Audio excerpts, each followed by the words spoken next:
সৈয়দনা ইউসুফকে ভাইরা কুয়ার মধ্যে ফেলেছে। বণিক দল সৈয়দনা ইউসুফকে কুয়া থেকে নিয়ে মিশরে বিক্রি করছে, জানেন না? ইউসুফ আলাইহিস সালামের ঘটনা জানেন? সবাই জানেন। বিক্রি করার পরে মিশরের সেকেন্ড ইন পজিশন সেনাপতি আজিজ মিসর অনেক অনেক টাকা দিয়ে তাকে কিনে নিয়ে জুলাইখার হাতে দিয়েছে। কার হাতে? জুলাইখার নামও জানেন?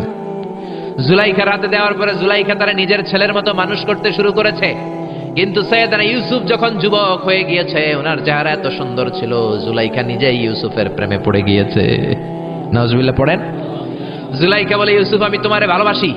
ইউসুফ কয়, আমি আল্লাহরে ভালোবাসি। জুলাইখা বলে, ইউসুফ আমি তোমার সাথে প্রেম করতে চাই। ইউসুফ বলে, আমি কার সাথে প্রেম করতে চাই? প্রেমের কথা কি বললেই হয়? বেটা বলে হইতে হবে না? প্রেম তো চরের জমি নয়, জবরদখল করে হয়। প্রেমের দখল নিতে হলে প্রেমেই নিতে হয়, ঠিক কি না? জুলাইখা বলে, আমি তোমারে ভালোবাসি, আমি তোমার প্রেমে হাবুডুবু খাই। ইউসুফ বলে, আমি কারে ভালোবাসি? কোনোভাবেই ইউসুফরে রাজি করাতে পারে না। জুলাইখার একটা দাসী ছিল, দাসীর নাম কালিমামা। জুলাইখা কালিমামারে বলে, ও কালিমামা, কোনোভাবেই ইউসুফরে বুঝাতে পারলাম না। একটা কাজ করবা, আজ রাত 12টার দিকে আমার গোপন কক্ষে নিয়ে আসবা। ওই গোপন কক্ষে যেতে বড় বড় 60টা দরজা পার হইতে হয়। কয়টা? 60টা দরজায় বড় বড় 60টা তালা লাগাবা, তারপরে ইউসুফরে আমার কাছে নিয়ে আসবা। ওই প্রাসাদটা আমি নিজে দেখে এসেছি, যে প্রাসাদের মধ্যে সৈয়দনা ইউসুফ আলাইহিস সালাম আর জুলাইখার এই ঘটনাটা ঘটেছে। মিশরে একটা থানা আছে, ওই থানার নাম বদরেশিন। ওই বদরেশিন থানায় একটা এলাকা আছে নাম আজিজিয়া। এই আজিজিয়া এলাকাতে এই প্রাসাদ তুফানের কবলে এখন ভেঙে পড়েছে। তার পাশেই আছে সিজনে ইউসুফ, ইউসুফের জেলখানা। এই জেলখানাটাও আমি দেখে এসেছি। এই জেলখানাতে ইউসুফ আলাইহিস সালাম 10 বছর জেলে বন্দী ছিল। মিশরে একটা পাহাড় আছে, তুর পাহাড়। যে তুর পাহাড়ের উপরে উঠে সাইয়েদনা মূসা আলাইহিস সালাম 2বার আল্লাহর সাথে কথা বলেছেন, অনেকবার আল্লাহর সাথে কথা বলেছেন। ওই তুর পাহাড়ে আমি 2বার উঠেছি। ওইটার উপর একটা মসজিদ আছে, একটা গির্জা আছে, একটা সিনাগোগ আছে। 3 ধর্মের লোকদের কাছে ওইটা পবিত্র জায়গা, সবাই যায়। আমরা মুসলমানরাও যাই, ইহুদিরাও যায়। ইহুদিরা সিনাগোগে যায় ইবাদত করে, খ্রিস্টানরা চার্চের ভেতরে, গির্জার ভেতরে যায় ইবাদত করে। আমরা মসজিদের ভেতরে যেয়ে জিকির করি কার? লা ইলাহা লা ইলাহা ইল্লাল্লাহু মুহাম্মাদুর রাসূলুল্লাহ সাল্লাল্লাহু আলাইহি ওয়াসাল্লাম। এজন্য রব্বুল আলামিনের এমন ক্ষমতা, ছোট্ট বাচ্চার মুখেও জবান দিয়ে দিতে পারে কে? সৈয়দনা ইউসুফ আলাইহিস সালাম যখন যুবক হয়ে গেলেন, উনার প্রেমে মাতোয়াড়া। জুলাইখা মাতোয়াড়া হয়ে যখন কোনোভাবেই ইউসুফকে আর কাবু করতে পারে না, তখন সৈয়দনা ইউসুফকে কাবু করার জন্য কালিমামাকে নির্দেশ দিয়েছে, নিজের দাসীকে নির্দেশ দিয়েছে, কালিমামা আজ রাত 12টায় আমার স্পেশাল প্রাসাদে 60টা দরজার মধ্যে বড় বড় তালা লাগিয়ে তুমি ইউসুফকে নিয়ে আসবা। সৈয়দনা ইউসুফের কাছে কালিমামা যেয়ে বলে, ও কালিমামা, ও কালিমামা। ইউসুফের কাছে যেয়ে বলে, ইউসুফ, জুলাইখা তোমারে ডেকে পাঠিয়েছে। ইউসুফ বলে, রাত বাজে 12টা। জোরে বলেন, কয়টা? এত রাতে কি বলার জন্য ডেকেছে? যাও, আগামীকাল সকালে আমি যে কথা শুনবো। কালিমামা বলে, না না, আগামীকাল সকালে গেলে হবে না, জুলাইখা এখন যেতে বলেছে। কখন? ইউসুফ চোখের পানি ছেড়ে দিয়ে আল্লাহর ডেকে বলে, আল্লাহ, ও মাবুদ, জীবনে কোনো অপরাধ করি নাই, আমার বয়স হওয়ার পর থেকে আজ পর্যন্ত কোনো অন্যায় করি নাই। না জানি আজকে আমি আমার ঈমান হারা হয়ে যাই, না জানি আজকে আমি আমার চরিত্রটা হারাই রে মাবুদ। ও আল্লাহ, তোমার উপর তাওয়াক্কুল করে আমি গেলাম। কালিমামা সৈয়দনা ইউসুফ আলাইহিস সালামকে নিতে লাগলো, আর দরজার মধ্যে বড় বড় এক একটা তালা ঝুলাতে লাগলো। 60টা তালা ঝুলানোর পরে সৈয়দনা ইউসুফকে স্পেশাল ঘরের মধ্যে ঢুকিয়ে কালিমামা আরেক দরজা দিয়ে বের হয়ে যায়। এখন ওই স্পেশাল গোপন কক্ষের মধ্যে শুধু 2 জন মানুষ, একজন নারী আরেকজন পুরুষ। চিল্লায় বলেন, একজন আরেকজন পুরুষ। জুলাইখা আর ইউসুফ। জুলাইখা বলে, ও ইউসুফ, বাঁচার কোনো মাধ্যম নাই, যে কোনো ভাবেই হোক আজকে আমি আমার মনোরঞ্জন করেই ছাড়বো, যেমন করেই হোক তোমার প্রেম আমি হাসিল করে ছাড়বো। আমি তোমারে ভালোবাসি। সৈয়দনা ইউসুফ বলে, আমি আল্লাহরে ভালোবাসি। কারে ভালোবাসি? সুবহানাল্লাহ কইবেন না? জুলাইখা বলে, আমি তোমারে ভালোবাসি। সৈয়দনা ইউসুফ বলে, ও জুলাইখা, আমি আল্লাহরে ভালোবাসি। একের পর এক জুলাইখা তার দেহের কাপড় খুলতে শুরু করেছে, নিজেকে উপস্থাপন করতে শুরু করেছে। আল্লাহর নবী ইউসুফ ডান দিকে দৌড় দেয়, আবার বাম দিকে দৌড় দেয়। জুলাইখা বলে, ইউসুফ বাঁচার কোনো মাধ্যম নাই, কারণ বড় বড় 60টা তালা 60টা দরজার ভেতরে আছে না নাই? আরো জোরে বলেন, আছে রাডাই। পালানোর কোনো মাধ্যম নাই, যে কোনো ভাবেই হোক আমার হাতে তোমার ধরা দিতে হবে। সাইয়েদনা ইউসুফ চোখের পানি ছেড়ে আল্লাহরে ডেকে বলে, আল্লাহ, জীবনে কোনো অপরাধ করি নাই, এই বিপদ থেকে তুমি আমারে বাঁচাও। আল্লাহ বললেন, জিব্রাইল যাও যাও, তাড়াতাড়ি তুমি ইউসুফের কাছে যাও, আমার নবী ইউসুফরে বাঁচাও। আমার নবী ইউসুফের কানের সামনে যে বলো, ইলা নাহিয়াতিল বাব, দরজার দিকে দৌড়াও। কোন দিকে? আরো জোরে বলেন, কোন দিকে? ইলা নাহিয়াতিল বাব, দরজার দিকে দৌড়াও। সাইয়েদনা জিব্রাইল বলে, আমি পৃথিবীতে আমার পুরো জীবনে মাত্র কয়েকটা সময়ে খুব দ্রুত বাতাসের বেগে নেমে এসেছিলাম। এর মধ্যে ওই দিন যেদিন ইউসুফের কাছে ঈমান বাঁচানোর জন্য আল্লাহ আমারে পাঠিয়েছিল। আরেকদিন হচ্ছে যেদিন ইসমাইলকে বাঁচানোর জন্য আল্লাহ আমারে দুম্বা দিয়ে পাঠিয়েছিল। আল্লাহু আকবার।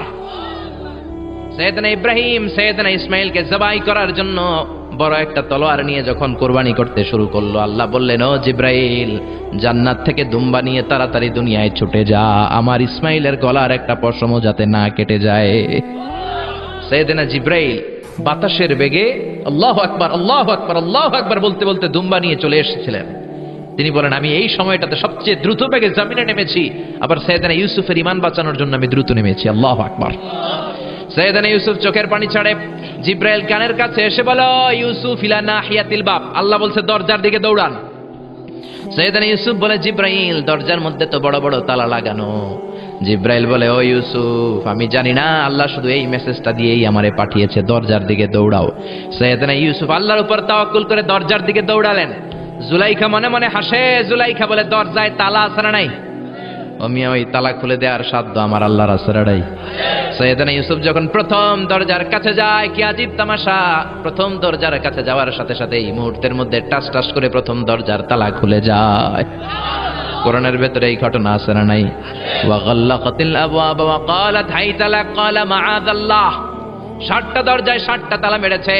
তিনি দৌড়াতে লাগলেন, একটার পর একটা দরজার তালাগুলো খুলে দিতে লাগলো কে? মুসার মতো ঈমান হলে রাস্তা হবে সাগর জলে, ইউসুফের মতন ঈমান হলে একে একে দরজা খুলে। ইব্রাহিমের মতন ঈমান যদি আজও থাকে বিদ্যমান, অগ্নিকুণ্ডে দেখতে পাবে খুবসুরত এক ফুলবাগান। সুবহানাল্লাহ। 6টা দরজার তালা খুলে যাওয়ার পরে 7ম দরজার সামনে যখন সাইয়েদনা ইউসুফ এসেছে, আল্লাহু আকবার বলে দরজার মধ্যে ধাক্কা দেয়, কিন্তু দরজা খুলে না। পিছন দিয়ে জুলাইখা আছে না নাই? আউলাকে সে পাগলা বেশে জুলাইখাও দৌড় দিয়েছে সাইয়েদনা ইউসুফকে ধরার জন্য। ঠিকই ধরে ফেলেছে। সাইয়েদনা ইউসুফের জামায় ধরে টান দেয়াতে সাইয়েদনা ইউসুফ আলাইহিস সালামের জামার পেছন দিয়ে ছিঁড়ে গিয়েছে। ইন দা মিন টাইম দরজাটাও খুলে গিয়েছে। দরজা খুলে যাওয়ার পরে দুইজন তাকিয়ে দেখে আজিজ মেসের দাঁড়ানো, জুলাইখার স্বামী দাঁড়ানো। জুলাইখার স্বামী এই দৃশ্য দেখে তো অবাক। কিরে, রাত বাজে 2টা, ইউসুফ হাঁপাচ্ছে ঘামাচ্ছে, আর জুলাইখার দেহের কাপড় চোপড়ের অবস্থা ভালো না। কি ঘটনা ঘটেছে আমার বলো। ফালিয়াতাকাল্লাম আহাদুকুমা শাইআন, দুজনের একজন আমাকে কিছু তো বলো। কেউ কিছু বলে না। জুলাইখা সামনে এসে বলে, আজিজে মেসর, দুধকলা দিয়ে আমরা এতদিন সাপ পুষেছি, আজকে গভীর রাতে 7 দরজায় 60টা তালা মেরে ইউসুফ আমার ইজ্জতহানির জন্য ঘরে হামলা দিয়েছে। হাসান আমিসা, সোরের মার বড় গলা, যুগে যুগে আছে না নাই? আইজে মেসর বলে, তোমার কোনো সাক্ষী আছে? জুলাইখা কয়, আছে। কে সাক্ষী? আমার দাসী কালী মামা। এই কালী মামা, সত্যি নাকি? কয় 100% সত্য। এরকম সাক্ষী বাংলাদেশেও আছে না নাই? ঘটনার সময় জন্ম হয় নাই, ঘটনার সময় বয়স ছিল 2 মাস, কিন্তু সাক্ষী দেয়। ওই সাক্ষীর উপর ভিত্তি করে রায় হয়, ওই সাক্ষীর উপর ভিত্তি করে বিচার হয়, ওই সাক্ষীর উপর ভিত্তি করে জেল হয়, ফাঁসি হয়। আছে না নাই? জোরে বলো না, ছেড়ে নাই। আইজে মেসর বলে, ও ইউসুফ, কেমন করে এই কাজ করলা? তোমার মৃত্যুদণ্ড দেয়া হবে, এখনই মৃত্যুদণ্ড দেয়া হবে। জল্লাদের কাছে তোমার যাওয়ার দরকার নাই, জল্লাদ তোমার সামনে এসে এখনই তোমার ঘাড় কেটে ফেলবে, মাথাটা দেহ থেকে আলাদা করে দিবে। তোমার কোনো সাক্ষী থাকলে বলো। সাইয়েদনা ইউসুফ বলে, আমার কোনো সাক্ষী নেই। আল্লাহ বললেন, জিব্রাইল তাড়াতাড়ি যা, ইউসুফের কানের কাছে যে বল, জুলাইখার খালাতো বোন গতকাল প্রাসাদে বেড়াতে এসেছে। জুলাইখার খালাতো বোনের ছোট্ট একটা 2 মাসের দুধের বাচ্চা, ওইটার নাম হলো কিসিন। ইউসুফ, তুমি হাত তুলে বলো, কিসিন হলো আমার সাক্ষী। সুবহানাল্লাহ। আইজে মেসর বলে, আতুরিদু আন তাসখারা মিন্নি, ইউসুফ, এটা তুমি কি বলো? কিসিন কেমনে সাক্ষী দেবে? বয়স মাত্র 2 মাস, দুধ খায়, মায়ের কোলে কাঁদে। ইউসুফ বলে, আমি এত কিছু জানি না, কিসিন আমার সাক্ষী। কিসিনকে আনা হলো। সাইয়েদনা ইউসুফ কিসিনের মাথায় হাত বুলায় আর বলে, ও কিসিন, ইশহাদি বিল হক, আল্লাহর নামে তুই সত্য সাক্ষী দে। ছোট্ট 2 মাসের দুধের বাচ্চা কিসিন বড়দের মতো কথা বলতে শুরু করলো, বলতে আরম্ভ করলো, ইন কানা কামিসুহু কুদ্দা মিন কুবুলিন। সুবহানাল্লাহ পড়েন। ইন কানা কামিসুহু কুদ্দা মিন কুবুলিন ফাসাদাকাতু হুয়া মিনাল কাযিবিন ওয়া ইন কানা কামিসুহু কুদ্দা মিন দুবুরিন ফাকাযাবাতু হুয়া মিনাস সাদিকিন। ও আজিজে মিসর, ইউসুফের জামা চেক করো, জামার সামনের দিক দিয়ে ছেঁড়া হলে ইউসুফ দোষী, আর জামার পেছনের দিক দিয়ে যদি ছেঁড়া থাকে তোমার বউ জুলাইখা দোষী। জামার কোন দিক দিয়ে ছেঁড়া? জোরে বলেন। ছোট্ট কিসিনের সাক্ষীর মাধ্যমে সাইয়েদনা ইউসুফকে বাঁচায়া দিল কে? আর জোরে বলেন কে? এই একটা বাচ্চা সাক্ষী দিয়েছে। 2 নাম্বার বাচ্চা হচ্ছে সাইয়েদনা ঈসা আলাইহিস সালাম। বলবো সাইয়েদনা ঈসা আলাইহিস সালাম তার মাকে যখন নষ্ট বলে গালি দেয়া হয়েছে, সাইয়েদনা ঈসা আলাইহিস সালাম হাজার হাজার বনি ইসরাইলের লোকদের সামনে এরকম সাক্ষী দিয়েছে। তিনি আওয়াজ করে বলেছে, ইন্নী আবদুল্লাহি আতানিয়াল কিতাবা ওয়া জাআলানি নবিয়্যা। চিল্লায় পড়েন আল্লাহু আকবার। এই 1 হচ্ছে কিসিন, 2 হচ্ছে সাইয়েদনা ঈসা, 3 হচ্ছে জুরাইজের সময় ওই মায়ের পেটের বাচ্চা। মনে আছে না ভুলে গেছেন বোধহয়? মনে আছে? আছে। জুরাইজ বলে, আমাকে হত্যা করার আগে 2 রাকাত নামাজ পড়তে দাও। 2টা রাকাত শুধু নামাজ পড়বো, 2 রাকাত নামাজ পড়ে আমি আল্লাহর কাছে দোয়া করব। নামাজ পড়ে হাজার হাজার মানুষের সামনে বললেন, বেশ্যারে ডাকো। বেশ্যার সামনে আসার পরে আল্লাহর ওলি জুরাইজ বলে, ও বেশ্যার সামনে আসো, তোমার পেটের বাচ্চার স্বামীকে? কয় আপনি। এবার পেটের বাচ্চাটারে ইঙ্গিত করে বলে, ও পেটের বাচ্চা, এক আল্লাহ যদি থেকে থাকে তুমি বলো তোমার বাবাকে। হাজার হাজার মানুষকে সাক্ষী রেখে ওই বেশ্যার পেটের ভেতর থেকে ছোট্ট বাচ্চা কথা বলতে শুরু করলো, আনতা লাস্তা আবি, আবি হুয়া রাইল গানাম, আপনি আমার বাবা নন, ওই যে সিপায় দাঁড়ায় আছে ওই রাখাল হলো আমার বাবা। চিল্লায় পড়েন আল্লাহু আকবার। আরো জোরে পড়েন আল্লাহু আকবার। এজন্য মায়ের বদদুয়ার কারণে জুরাইজ রক্ষা পায় নাই। জুরাইজের মান সম্মানও শেষ। চিল্লায় কোন ঠিক কিনা? এজন্য মা বাবা দোয়া করলেও কবুল, মা বাবা বদদুয়া করলেও কবুল, মা বাবা দোয়া করলেও কবুল হয়, বদদুয়া করলেও কবুল হয়। এজন্য আমার আল্লাহর ফয়সালা 2টা। জোরে বলেন কয়টা? আরো জোরে বলেন কয়টা? 1 হলো ইবাদত হবে একজনের, তিনি কে? আর ভালো আচরণ করতে হবে মা বাবার সাথে, দোয়া নিতে হবে মা বাবার কাছ থেকে। রাজি আছেন? সবাই রাজি আছেন? এজন্য আমার আল্লাহর স্পেশাল ফয়সালা কয়টা? আরো জোরে বলেন না। 2টা ফয়সালা। ইবাদত একজনের হবে, তিনি কে? আর ইহসান হবে মা বাবার। ইহসান কার? এজন্য মা বাবার কাছ থেকে দোয়া নেওয়ার দরকার আছে না নাই? রাজি আছেন? যদি মা বাবার সাথে ঝগড়া হয়ে থাকে কি করবেন? আজকে মাহফিলের পরেই পা ধরে ক্ষমা চাইবেন। আজকে মাহফিলের পরেই পা ধরে ক্ষমা চাইবো। মা বাবার কাছে পা ধরে ক্ষমা চাওয়াতে কোনো লজ্জা আছে? জোরে বলেন, লজ্জা আছে? আর যত নেয়ামতি আল্লাহ দিয়েছে, এই নেয়ামতের শুকরিয়া আদায় করতে হয়। তাহলে নেয়ামত বাড়ায় দেয় কে? আর নেয়ামত দেওয়ার পরে যদি শুকরিয়া আদায় না করেন, ওই নেয়ামত কেড়ে নিবে কে? বরং শাস্তি দিবে কে? আল্লাহর শাস্তি হজম করার ক্ষমতা আমাদের আছে? জোরে বলেন, নাই। ইন্না বাতশা রব্বিকা লাশাদীদ, নিশ্চয়ই তোমার রবের পাকড়াও বড় কঠিন। তোমার রব সব সময় ধরে না ধরলে, ধরে না ধরলে আল্লাহ বিশ্বাস হয় নাকি সন্দেহ লাগে? ফেরাউনকে ধরে না কিন্তু যখন ধরছে ছাড়ে না। নমরুদরে ধরে না কিন্তু যখন ধরেছে, এখনো যদি কেউ জুলুমবাজি করে দেখা যাচ্ছে আল্লাহ ধরে না কিন্তু ধরলে ছাড়বে না। এজন্য নেয়ামতের শুকরিয়া আদায় করতে হবে বেশি বেশি। নবীদের মধ্যে সবচেয়ে সুন্দর কণ্ঠ ছিল কোন নবীর জানেন?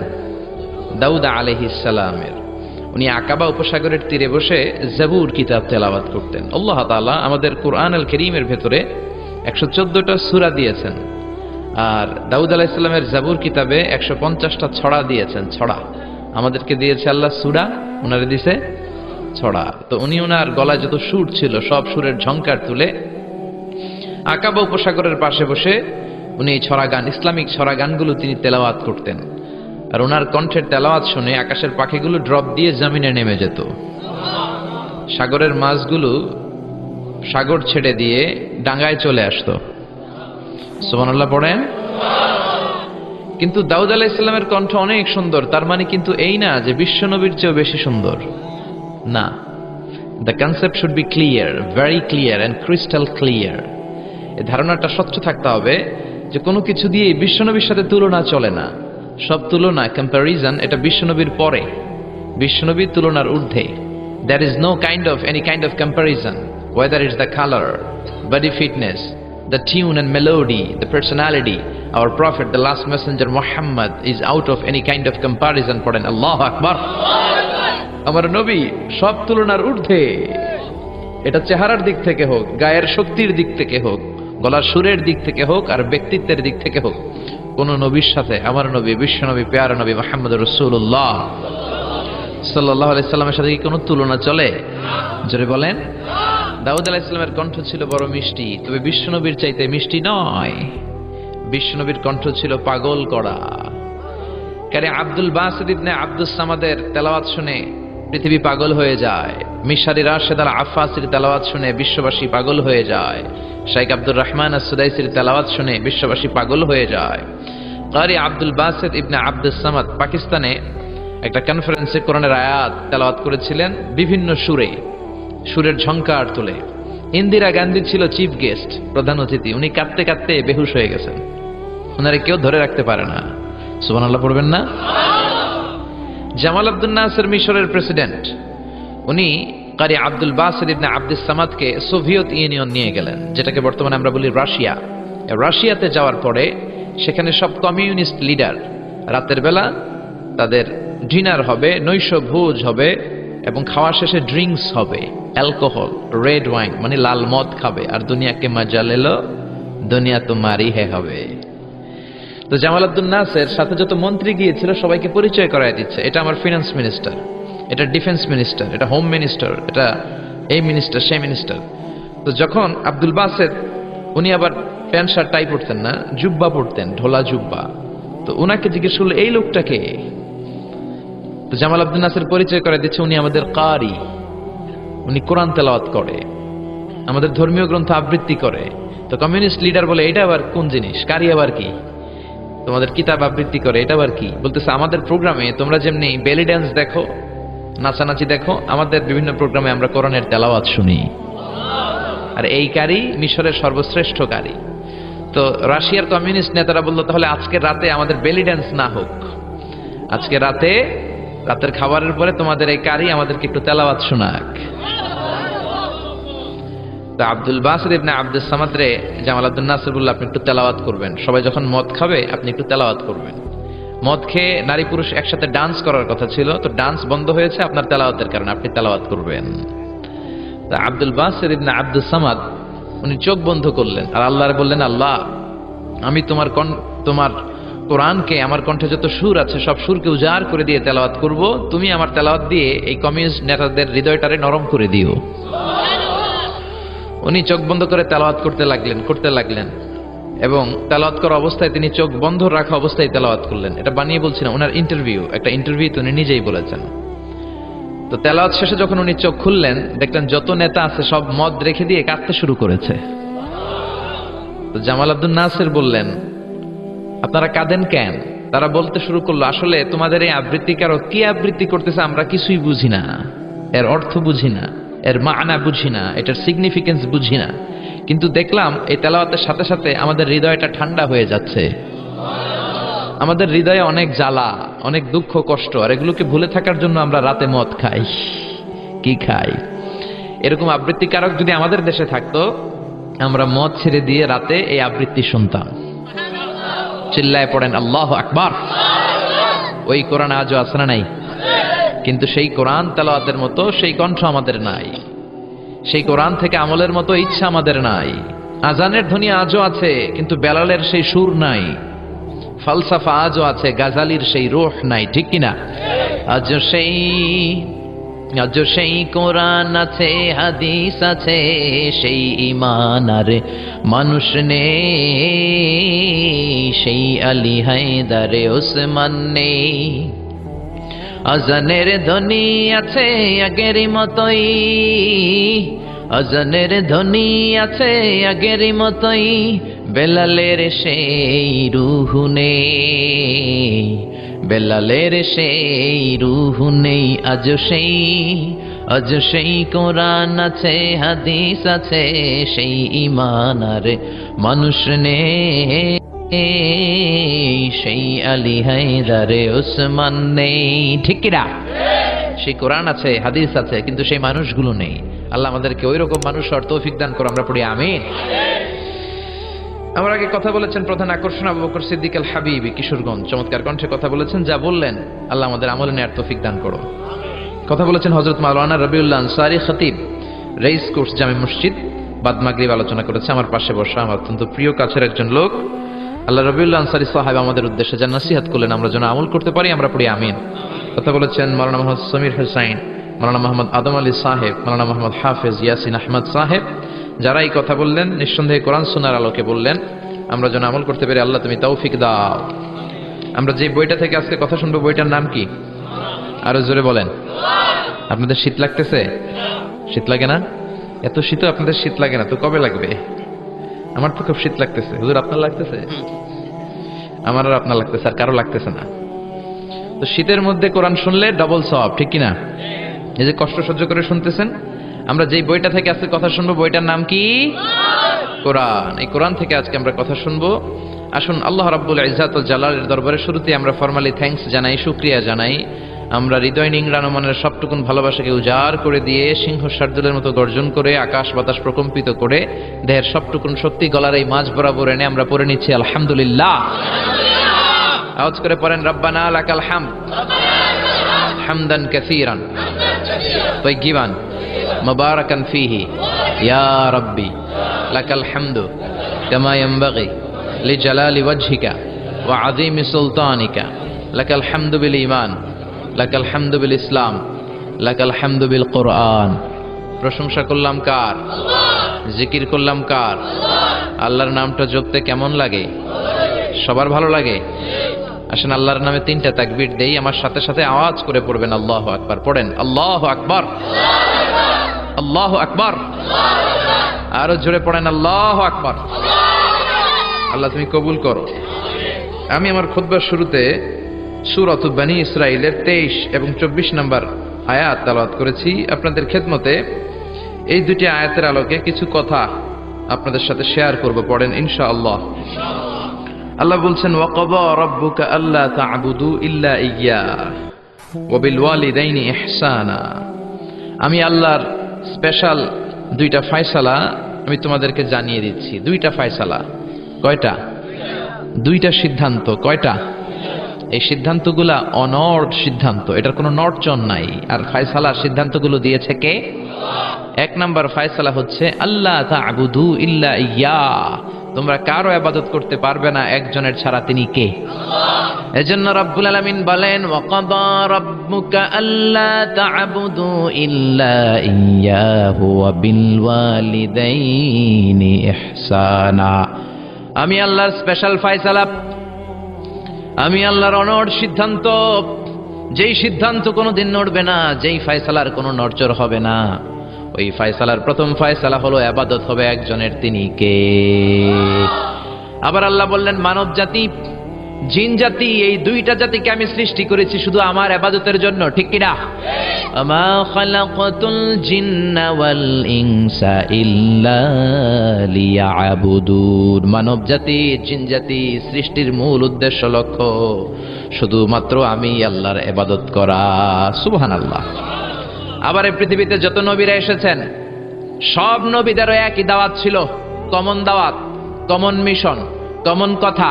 ইয়া কওমি ইবুদুল্লাহা মা লাকুম মিন ইলাহিন গায়রুহু। ও আমার কওমের লোকেরা, ও আমার উম্মতেরা, ও আমার স্বজাতির লোকেরা, খবরদার, ইবাদত করলে একজনের করবা, তিনি কে? তাহলে আল্লাহর প্রথম ফয়সালা ইবাদত হবে, জিকির হবে, সেজদা দিতে হবে একজনকে, তিনি কে? জিকির করবেন কার? আমি একটা দরবার থেকে কেউ কোনোদিন খালি হাতে ফিরে না। দরবারটা কার দরবার? কেউ ফিরে না খালি হাতে আল্লাহর তোর দরবারেতে। বলেন কেউ ফিরে না। এজন্য আল্লাহ বলেন আমার দরবার এমন দরবার 24 ঘন্টা খোলা, মাসের 30 দিন খোলা, বছরের 365 দিন খোলা, সারা জীবন খোলা। যখনই চাইবা তোমার ডাকে সাড়া দিবে কে? কেউ যেটা পারে না পারে কে? কেউ যেটা দেয় না দেয় কে? কেউ যেটা শোনে না শোনে কে? আমরা কি সব শুনি? সব শোনে কে? আরো জোরে বলেন কে? ওই যে দেবিদ্বারে কি হইতেছে আপনি শুনতেছেন? মুরাদনগরে কি হয় আপনি শুনেন? আপনি দেখেন ঢাকায় কি হয় আপনি শুনেন? কোন জায়গায় কি ঘটতেছে আপনি জানেন? কিন্তু কেউ যেটা জানে না জানে কে? এত উপর থেকে 7 আকাশের উপরে, সিদরাতুল মুনতাহার উপরে, লাউহে মাহফুজের উপরে, বাইতুল মামুরের উপরে, আরশ কুরসি তার 70,000 নূরের পর্দার উপর থেকে তিনি এমন কুদরতি নজর দেন, সপ্ত জমিনের নিচেও যদি কোনো পিঁপড়া হাঁটে আল্লাহ পিঁপড়ার পায়ের আওয়াজটাও শুনতে পায়। এজন্য আল্লাহ বলে গোলাম ইবাদত হবে শুধুমাত্র আমার। শুধুমাত্র কার? আল্লাযী ইউবাদ, যার ইবাদত করা হয়, যিনি ইবাদতের যোগ্য তিনি হলেন মাবুদ। আমাদের মাবুদ একজন, তিনি কে? এজন্য প্রত্যেক নামাজে আমরা আল্লাহরে বলি ইহদিনাস সিরাতাল মুস্তাকিম, ও আল্লাহ আমাদেরকে তুমি সিরাতুল মুস্তাকিম দাও। আল্লাহ বলে আমার ইবাদত কর, আমার ইবাদত করলে এটাই সিরাতুল মুস্তাকিম। সুবহানাল্লাহ কইবেন না? ওয়া আনি'বুদুনি হাযা সিরাতুম মুস্তাকিম, আমি এক আল্লাহর ইবাদত করলে তোমাদেরকে সিরাতুল মুস্তাকিম দিবে কে? এজন্য আল্লাহর ফয়সালা দুইটা, চিৎকার করে বলেন কয়টা? প্রথম ফয়সালা হলো ইবাদত একজনের, তিনি কে? وَقَضَى رَبُّكَ أَلَّا تَعْبُدُوا إِلَّا إِيَّاهُ وَبِالْوَالِدَيْنِ إِحْسَانًا, আমি আল্লাহর স্পেশাল ফয়সালা, বিশেষ ঘোষণা, অনর ঘোষণা, অনর সিদ্ধান্ত, ইবাদত হবে একমাত্র শুধুমাত্র কেবলমাত্র আমার আল্লাহর। কার? তাহলে আল্লাহর প্রথম সিদ্ধান্ত আল্লাহ ছাড়া অন্য কাউর ইবাদত করা যাবে না, অন্য কাউকে সেজদা দেয়া যাবে না। কিন্তু কিছু লোক আছে মসজিদে আল্লাহরও সেজদা দেয়, এই যে মসজিদ ঢুকে আল্লাহর সেজদা দিবে, আর আশেপাশে মাজার থাকলে মাজারে জয় সেজদা দেয়, আছে না নাই? মহিলারা বেশি দেয়, আমাদের মহিলারা 2 জায়গায় বেশি যায়, এক যায় মাজারে, 2 যায় বাজারে, ঠিক কি না? মসজিদে তাদের জায়গা নাই, মাহফিলের প্যান্ডেলে মহিলাদের জন্য প্যান্ডেল হয় না, এজন্য কই যাবে? যায় বাজারে আর মাজারে, আছে না নাই? সেজদা দিয়ে মুশরিকদের কাতারে নাম তোলে। যদি জিজ্ঞেস করেন মায়েরা কেন যান, বলবে আমার সন্তান হয় না। কেউ বলবে আমার 5টা মাইয়া, এখন পোলা লাগবো, বাচ্চার জন্য দরবারে যায়। দরবারে গেলে বাচ্চা হয়, তাহলে ছাগলের যে বাচ্চা হয় ছাগলে কোন দরবারে যায়? গাভী যে প্রতি বছর একটা করে বাছুর দেয়, গাভী কোন দরবারে গেল? কথা কি আপনাদের মাথায় ঢুকে? এজন্য সেজদা পাবার অধিকারী একজন, তিনি কে? আল্লাহ বললেন আমি আল্লাহর প্রথম ফয়সালা, খবরদার এক আল্লাহ ছাড়া অন্য কারো ইবাদত করা যাবে। আল্লাহর প্রথম সিদ্ধান্তের সাথে আমরা একমত না দ্বিমত? সবাই একমত, দ্বিমত পোষণকারী কেউ নাই? 1-2 থাকতেও পারে, আছে আছে আছে আছে। তাহলে আসেন দ্বিতীয় সিদ্ধান্তের দিকে, যে আল্লাহ বললেন ওয়া বিল ওয়ালিদাইনি ইহসানা, আমি আল্লাহর দ্বিতীয় সিদ্ধান্ত, যেহেতু প্রথম সিদ্ধান্তের সাথে তোমরা সবাই একমত, এবার আমার দ্বিতীয় সিদ্ধান্ত শোনো। ওয়া বিল ওয়ালিদাইনি ইহসানা, মাতা পিতার সাথে ইহসান করবা। কার কথা? ইবাদত হবে আল্লাহর, ইহসান হবে মাতা পিতার। আমরা বললাম আল্লাহ আপনার ইবাদত করব এটা বুঝলাম, কিন্তু মাতা পিতার সাথে কেমন করে ইহসান করব বুঝিয়ে বলেন। ইহসান কি? আল্লাহ নিজেই ইহসানের ব্যাখ্যা দিচ্ছেন, আল্লাহ নিজেই কোরআনে ইহসানের তাফসীর করছেন। আল্লাহ বললেন ইম্মা ইয়াবলুগান্না ইনদাকাল কিবারা আহাদুহুমা আও কিলাহুমা ফালা তাকুল লাহুমা উফ। ইহসান কাকে বলে? বান্দা শোনো শোনো, তোমাদের মা কিংবা বাবা, একজন কিংবা 2 জন যখন বার্ধক্যে উপনীত হয়ে যায়, যখন বয়স্ক হয়ে যায়, তাদের কোনো কর্মকাণ্ডে খবরদার নাক ছিটকানো যাবে না, উফ আহ করা যাবে না, উফ শব্দটাও বলা যাবে না। কারণ তুমি তোমার আব্বা আম্মারে কম কষ্ট দাও নাই। তুমি যখন পেশাব করেছো, পায়খানা করেছো, তোমার আব্বা তোমাকে ঘর থেকে বের করে দিয়েছে নাকি?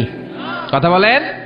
শীতের রাতে ডান দিকে নিয়ে তোমার মা তোমারে ঘুমালো, শীতের রাতে ডান দিকে পেশাব করে ভিজিয়ে দিয়েছো, মা তোমারে ঘর থেকে বের করে দেয় নাই, মা তোমারে বাম দিকে রেখেছে, বাম দিকেও পেশাব করছো, মা তখনও বের করে দেয় নাই, বুকের উপরে রেখেছে। রাত 3টার দিকে, মাঘ মাসের শীতে, কনকনে শীতে, বুকের উপরে পেশাব করে মায়ের শাড়িটা ভিজিয়ে দিয়েছো। রাত 3টার দিকে উঠে তোমার মা একটা জামা পরে আবার তোমারে বুকে নিয়ে ঘুমায়। তোমার মা কি তোমারে বের করে দিছে নাকি? পেশাব করে পায়খানা করে ঘরটারে তুমি সারখার করেছো, তারপরে তোমার মা বাবা তোমারে বের করে দেয় নাই, তোমারে ঘর থেকে তাড়িয়ে দেয় নাই, তোমার এতিমখানায় রেখে আসে নাই।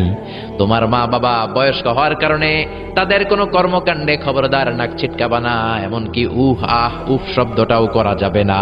কার কথা?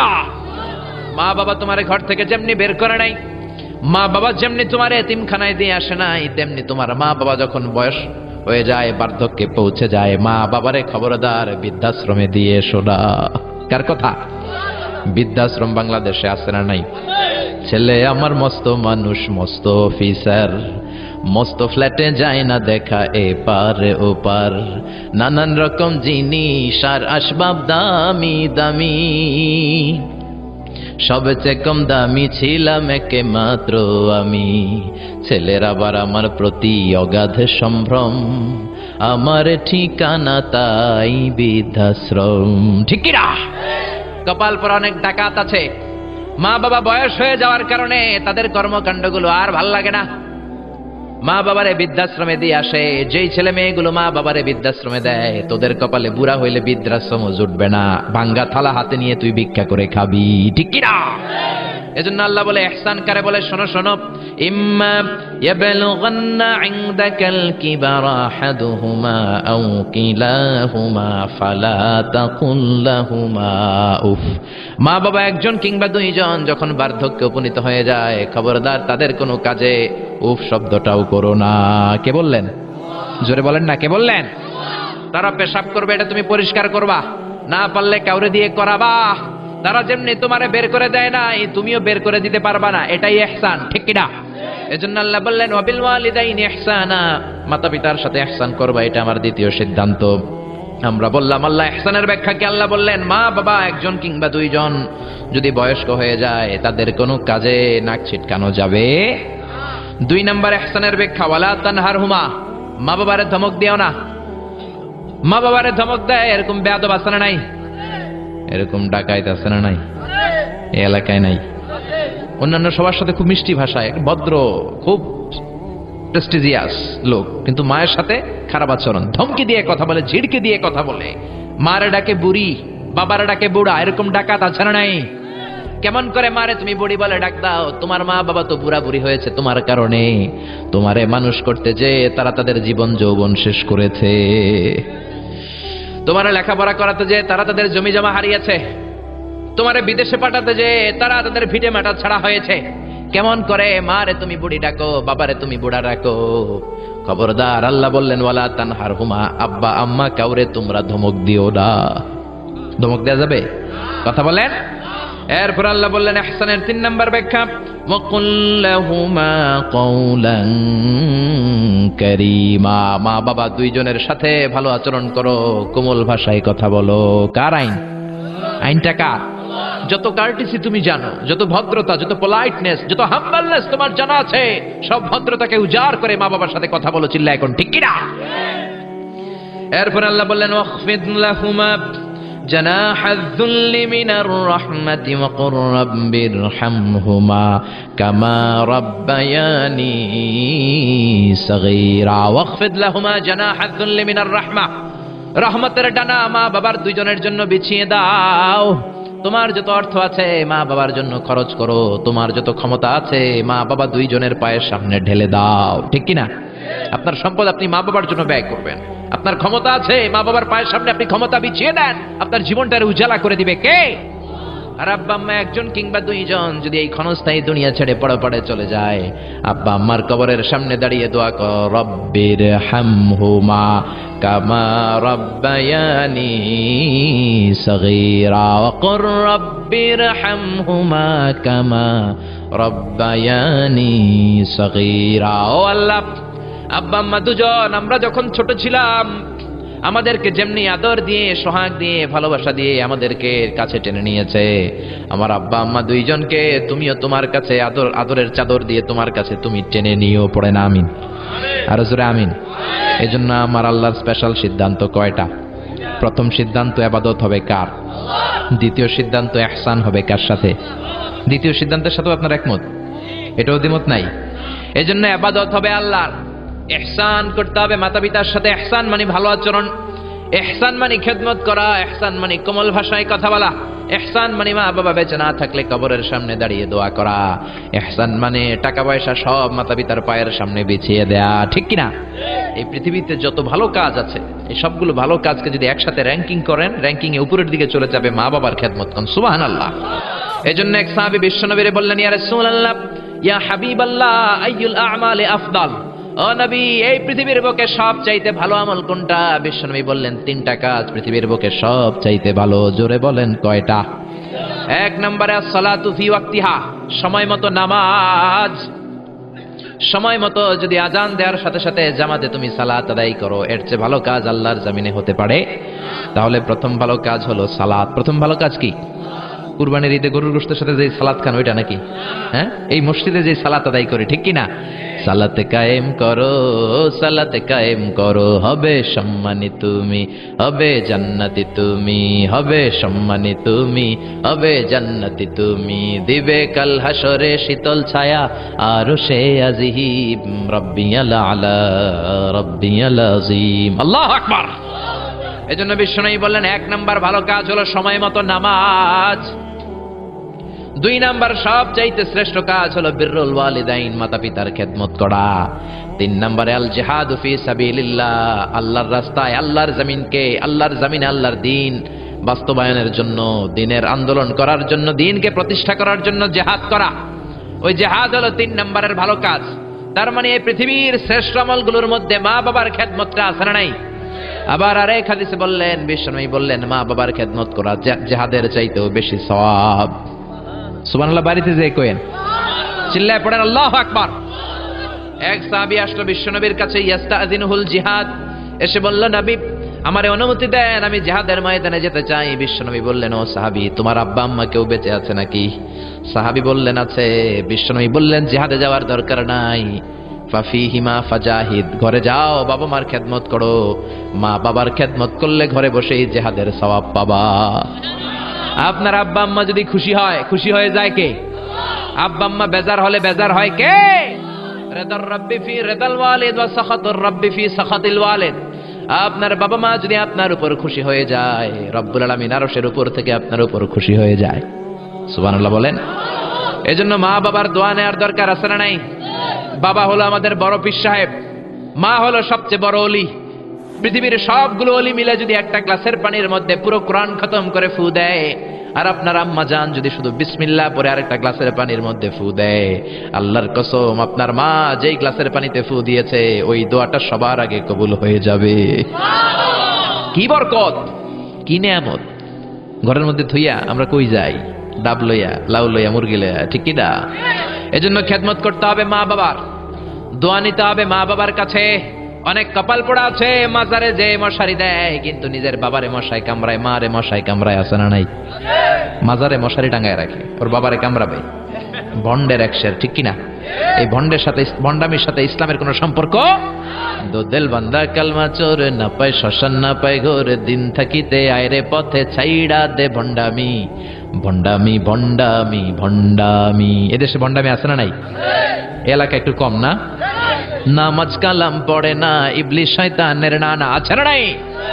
নামাজ রোজা করে না, ইবলিশ শয়তানের নানা, ধর্মের একখান খুঁটি ধইরা কয়দিন করবা হয়রানি, ভন্ডামি ভন্ডামি ভন্ডামি, ছাইড়া দে ভন্ডামি, ঠিক কি না?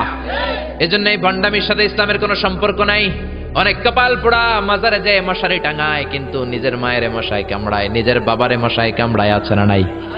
পৃথিবীর সবাই মিলে দোয়া করলেও কবুল নাও হতে পারে, কিন্তু মা দোয়া করার সাথে সাথে এই দোয়াটা কবুল করে নেয় কে? এজন্য বিশ্বনবী বললেন, জান্নাত তোমাদের মায়ের পায়ের তলায়, আল জান্নাতু তাহতা আকদামি উম্মাহাতিকুম। ও দুনিয়ার মানুষেরা শোনো শোনো, 8টা জান্নাত আমি তৈরি করে রেখেছি তোমাদের জন্য, আর এই জান্নাতগুলো আছে তোমাদের মায়ের পায়ের তলায়। ওগো মা তুমি এই ধরনের শ্রেষ্ঠ নেয়ামত, তোমারই পদ তলে রয়েছে জান্নাত। ওগো মা তুমি এই ধরনের শ্রেষ্ঠ নেয়ামত, তোমারই পদ তলে রয়েছে জান্নাত। সুবহানাল্লাহ পড়েন। আমি এই পৃথিবীর পুরুষ মানুষগুলোর পায়ের নিচে থাকে জোতা, জোতার নিচে থাকে মাটি আর বালি, আর এই পৃথিবীর মহিলা মানুষদের মায়েদের পায়ের নিচে আল্লাহর জান্নাত আছে না নাই? জোরে বলেন। তাহলে যেই মায়ের পায়ের নিচে জান্নাত, ওই পায়ের দাম বেশি না কম? এই পৃথিবীটারে 1000 বার বিক্রি করলে এই বিক্রির টাকা দিয়ে জান্নাতের একটা চেয়ারের দাম হবে? আর যে 8টা জান্নাত মায়ের পায়ের নিচে পড়ে আছে, ওই পা দুইটার দাম আল্লাহর কাছে বেশি না কম? জোরে বলেন। এই জন্য দোয়া চাবেন মায়ের কাছে, দোয়া চাবেন বাবার কাছে, হাদিয়া দিবেন সবার আগে আম্মারে, সবার আগে আব্বারে। চাকরি থেকে বেতনটা পাওয়ার পরে ওইখান থেকে সবার আগে যেই টাকাটা হাতে তুলে দিবেন, ওই টাকাটা মায়ের হাতে দিবেন। কার কাছে? নাকি বউয়ের হাতে? বউয়ের হাতে দিবেন, কিন্তু আগে মায়ের হাদিয়া করবেন, ঠিক কিনা? কারণ বউ গেলে বউ পাওয়া যায়, বন্ধু গেলে বন্ধু পাওয়া যায়, গার্লফ্রেন্ড চলে গেলে গার্লফ্রেন্ড পাওয়া যায়, মা চলে গেলে মা পাওয়া যায় নাকি? জোরে বলেন। মা চলে গেলে মা আর ফিরে আসে না। এজন্য বিশ্বনবী বলেন জান্নাতের 2টা স্পেশাল দরজা আছে। এক দরজার নাম আব্বা, আরেক দরজার নাম আম্মা। এই 2টা দরজা আমাদের ঘরে আছে না নাই? এজন্য বিশ্বনবী বলেন এই 2টা দরজার সাথে কেমন আচরণ করবা এটা তোমার ডিসিশন। হুমা জান্নাতুকা ওয়া নারু, মা বাবাই তোমার জান্নাত, মা বাবাই তোমার জাহান্নাম। মা বাবার সাথে যদি ভালো আচরণ করো 8টা জান্নাতের দরজা খুলে দিবে কে? আর মা বাবার সাথে যদি খারাপ আচরণ করো জাহান্নাম গুলা তৈরি আছে না নাই? মা বাবা যদি হিন্দু হয়, যদি বৌদ্ধ হয়, যদি খ্রিস্টান হয়, নাস্তিক হয়, তারপরেও মা বাবার সাথে ভালো আচরণ করতে হবে। নাকি হিন্দু হওয়ার কারণে বাদ দিয়ে দিবেন? বাংলাদেশে এরকম অনেক হিন্দু ফ্যামিলি আছে, ওই ফ্যামিলির ছেলে তাফসির মাহফিল আইসা কোরআনের কথা শুনে মুফাসসিরে কোরআনের হাতে হাত রেখে কালিমা পড়ে মুসলমান হয়ে গেছে, আছে না নাই? কিন্তু মা মুসলমান হয় নাই, বাবা মুসলমান হয় নাই। খবরদার, মা বাবা হিন্দু থাকলেও তোমার মা বাবা তার জন্য খরচ করবা, ভালো আচরণ করবা, তার কাছ থেকে আশীর্বাদ নিবা। মা বাবার দোয়া আশীর্বাদ কবুল করে নেয় কে? এটা হিন্দু হোক, বৌদ্ধ হোক, নাস্তিক হোক, কোনো বিষয় না। আসমা বিনতে আবি বকর বিশ্বনবীর শালী। বিশ্বনবীর শালীর নাম কি? আসমা বিনতে আবি বকর। বিশ্বনবীরে বললেন নবী আনা মুসলিমা, আমি মুসলিমা, আমার আম্মা মুশরিকা, আফা আসলুহা, বুখারীর বর্ণনা। এখন আমি কি করব? আম্মা যদি আমার কাছে আসে আম্মা জানের সাথে ভালো আচরণ করব নাকি? আম্মা তো মুশরিকা, আমি মুসলিমা। বিশ্বনবী বললেন খবরদার, মুশরিকা হোক কাফেরা হোক, সিলিহা, মা বাবার সাথে ভালো আচরণ করো। অবশ্যই তোমার মায়ের দোয়া তুমি নিবে, অবশ্যই তোমার মায়ের সাথে তুমি ভালো আচরণ করবে। চিল্লা এখন ঠিক কিনা? এই পৃথিবীতে অনেক নবী ছিল, যেই নবীদের বাবা ছিল মুশরিক কাফের, আছে না নাই? সাইয়েদনা ইব্রাহিম, গোটা মুসলিম মিল্লাতের পিতা, জাতির পিতা সাইয়েদনা ইব্রাহিম আলাইহিস সালাম, উলুল আজমি মিনার রাসূল, জালিল কাদর পয়গম্বর। কিন্তু ওনার আব্বা কালিমা পড়ে মুসলমান হয় নাই। বাবার নাম কি? আযার। মুশরিক, মূর্তি বানাইতো, মূর্তি বানানোর ইন্ডাস্ট্রি ছিল তার বাবা। চিল্লা এখন ঠিক কিনা? তাই বলে কি বাবার সাথে খারাপ আচরণ করছে? বাবারে গালি দিছে? ইয়া আবাতি লিমা তা'বুদু মা লা ইয়াসমা'ু ওয়া লা ইউবসিরু ওয়া লা ইউগনি আনকা শাইআ। শ্রদ্ধা সহকারে, সম্মান সহকারে বাবারে নসিহত করেছ, বাবা কেন আপনি ওই মূর্তির পূজা করেন যেই মূর্তি কানে শোনে না, যেই মূর্তি চোখে দেখে না, যেই মূর্তি ভালো মন্দ আপনার কিছু করতে পারে না, ওই মূর্তির পূজা কেন করেন? সম্মানের সাথে বাবারে দিনের দাওয়াত দিলেন, কিন্তু বাবার সাথে কোনোদিন খারাপ আচরণ করে নাই। সুবহানাল্লাহ। এজন্য আল্লাহ বলেন আমার ফয়সালা 2টা। কয়টা? ইবাদত হবে কার আর ইহসান হবে কার সাথে? বিশ্বনবী বললেন ইহসান করবা না কেন? কারণ এই মা বাবা এমন রহমত, মা বাবার চেহারার দিকে তাকালেই সওয়াব আছে না নাই? বিশ্বনবী বলতেন নাযার ইলা সালাসাতি আশিয়া ইবাদাত, 3টা জিনিসের দিকে রহমতের নজর করে তাকালে আমলনামায় সওয়াব দেয় কে? 1 নম্বরে নাযার ইলাল মুসহাফ, কোরআনের দিকে রহমতের নজরে তাকালে সওয়াব আছে না নাই?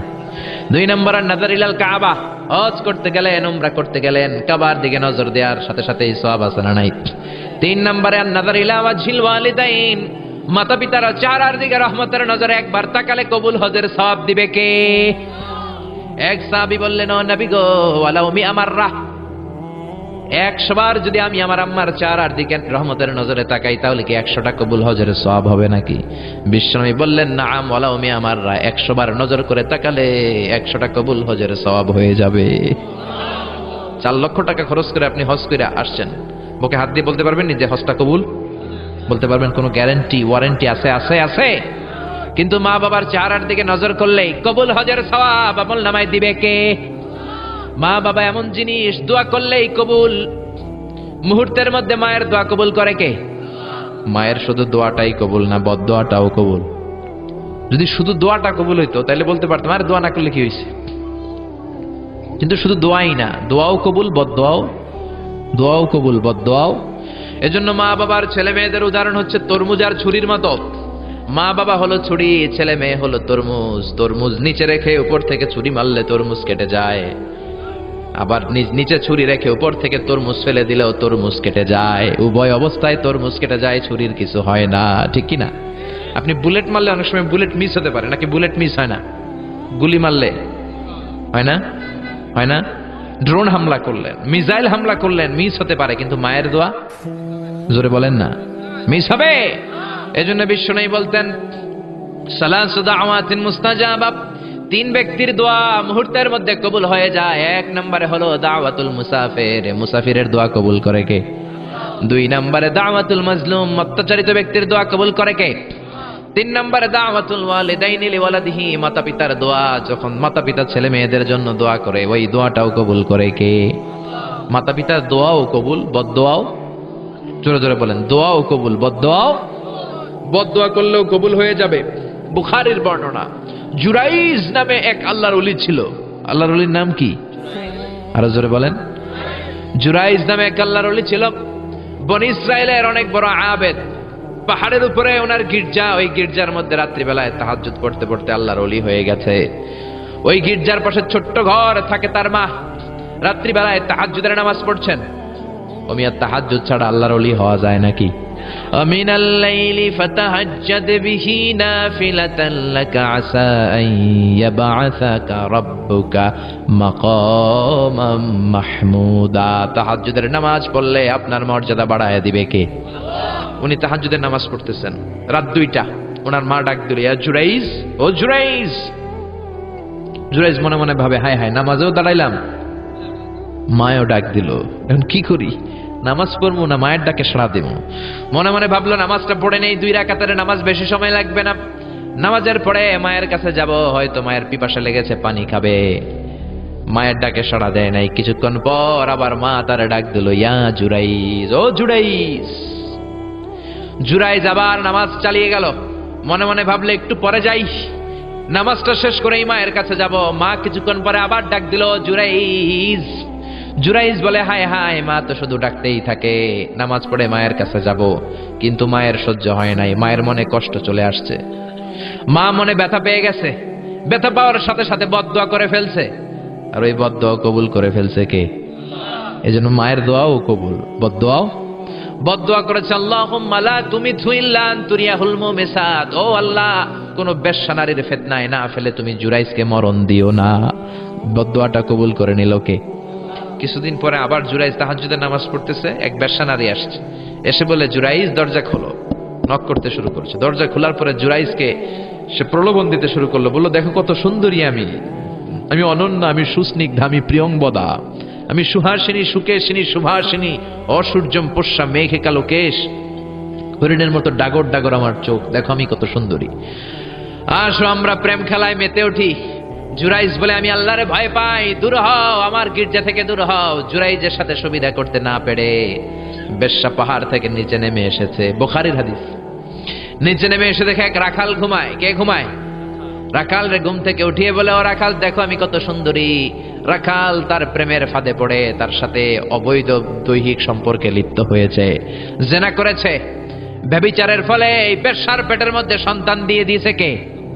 3 মাসের ব্যবধানে বেশ্যার পেটটা এত বড় হয়ে গেছে। এলাকার লোকেরা বলে, ও মেয়ে, তোর তো বিয়ে হয় নাই, পেট বড় হইল কেন? বাচ্চা পাইলি কই? বেশ্যা বলে, আমার পেটের বাচ্চার বাবা হলে ওই আল্লাহর ওলি জুরাইজ। কথাটা হাসানা মিসা? কত পার্সেন্ট? জোরে বলেন। 100% মিসা? সবাই বলে, হায় হায়, এতদিন মনে করতাম আল্লাহর ওলি, এখন দেখি ভণ্ড। এতদিন পানি পড়ার জন্য যেতাম জুরাইজের কাছে, এখন দেখি ভণ্ড। উপরে দিয়ে ফিটফাট, ভিতর দিয়ে সদরঘাট। উপর মে পাক সাফ, আন্দার মে খালাত মালাত। জুরাইজ, আজকে তোর 12টা বাজাবো, দাঁড়া। জুব্বা পড়ে তুমি বুজুর্গি দেখাও, আর রাতের বেলা আকাম কুকাম করো। লাঠি ছোটা নিয়ে সব পাহাড়ের উপরে উঠে গির্জা ভেঙে মেসাকার জুরাইজকে রশি দিয়ে বেঁধে নিচে নামিয়ে এনেছে। ও জুরাইজ, তোর মতো ভণ্ড এলাকায় থাকার দরকার নাই, তোরে ডেথ পেনাল্টি দিব, মৃত্যুদণ্ড। কি দণ্ড? জুরাইজ বলে, হায় হায়, কেন আমার গির্জা ভাঙলা, কেন আমারে মারতেছো ধরতেছো জানি না, একটা বারের মতো বলো আমার অপরাধ কি। সবাই বলে, জুরাইজ তোর মতো ভণ্ড এই তল্লাটে কেউ নাই। জুরাইজ বলে, ঠিক আছে আমার মৃত্যুদণ্ড দিও, আগে বলো অপরাধ কি। সবাই বলে, এই বেশ্যানারীর সাথে তুই পাপ কাজে লিপ্ত হয়েছিস, এই মহিলার পেটের মধ্যে যেই বাচ্চা, ওই বাচ্চার বাবা হলি তুই জুরাইজ। জুরাই বলে, আল্লাহ কোন বিপদে তুমি আমারে ফালাইলা, কিছুই তো জানি না আমি, আমার তো কোনো দোষ নাই, বুঝ হওয়ার পর থেকে কোনো পাপ কাজে আমি আল্লাহ লিপ্ত হই নাই, তুমি আমারে বাঁচাও। ও মিয়া, বিপদে পড়লে আমাদেরকে বাঁচায় কে? জুরাইজ বলে, ঠিক আছে আমারে মৃত্যুদণ্ড দিও, কিন্তু আমার শিরচ্ছেদ করার আগে 2 রাকাত নামাজ পড়ার সময় দাও। জুরাইজ 2 রাকাত নামাজ পড়ে চোখের পানি ছেড়ে দিয়ে আল্লাহর ডেকে বলে, আল্লাহ তুমি যদি এক হও, তুমি যদি লাম ইয়ালিদ ওয়া লাম ইউলাদ হও, আজকে আমি 1000 মানুষের সামনে ওই বেশ্যানারীর পেটের বাচ্চাটারে প্রশ্ন করব, তুমি বাচ্চার মুখের জবান খুলে দিও। ওই বাচ্চার মুখের জবান খুলে দেওয়ার ক্ষমতা আল্লাহর আছে না নাই? শিওর? সন্দেহ লাগে না তো? আল্লাহর এত ক্ষমতা, পেটের একটু বাচ্চা কথা বলবে? পারবে, পারবে, আসলে পারবে। ও আল্লাহ, তুমি যদি এক হও, তুমি যদি সব ক্ষমতার অধিকারী হও রব্বুল আলামিন, আমি বেশ্যার বাচ্চার পেটের দিকে তাকিয়ে নজর করে বলবো, ও বাচ্চা তুমি কথা বলো। আল্লাহ তুমি ওই পেটের বাচ্চার মুখের জবান খুলে দিও। সুবহানাল্লাহ, সুবহানাল্লাহ, চিল্লায় পড়েন আল্লাহু আকবার।